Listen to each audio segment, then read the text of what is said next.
తెలుగు, తమిళ, హిందీ భాషల్లో ఎన్నో సినిమాల్లో ఇద్దరి కాంబినేషన్ వచ్చిందంటే అభిమానులకు పండగే అనే చెప్పాలి. ఒకప్పుడు ఆ ఇద్దరు నటులుగా పోటాపోటీగా నటించినా ఇప్పుడు ప్రపంచం గుర్తించిన స్టార్ హీరోలుగా ఎదిగారు. ఇంతకీ ఆ ఇద్దరు హీరోలు ఎవరా అనుకుంటున్నారా?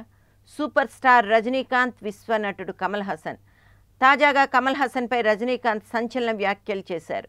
కమల్ హాసన్ సోదరుడు చంద్రహాసన్ ఈ మధ్య కాలం చేసిన సంగతి తెలిసిందే. చెన్నైలో కమల్ సోదరుడు చంద్రహాసన్ సంస్మరణ సభ జరిగింది. ఆ వేడుకలో పలువురు సినీ ప్రముఖులు పాల్గొని చంద్రహాసన్కు నివాళులు అర్పించడమే కాకుండా కమల్ను ఓదార్చారు. ఈ వేడుకల్లో పాల్గొన్న రజనీకాంత్ కొన్ని ఆసక్తికర వ్యాఖ్యలు చేశారు. ఇండస్ట్రీలో గతంలో తామిద్దరం పోటీ పడి నటించేవాళ్ళమని, అయితే కమల్కి కాస్త కోపం ఎక్కువ. అయితే ఆయన ఇద్దరు సోదరులు చారు హసన్, చంద్రహసన్. ఇక కమల్ ఇంతకుముందు సంపాదించిందంతా కూడా చంద్రహసన్ ప్లానింగ్ వలే. మరి ఇప్పుడు కమల్ ఎలా సంపాదిస్తాడు, సంపాదించిన దాన్ని ఎలా దాచుకుంటాడో అన్న దిగులు ఉందని అన్నారు.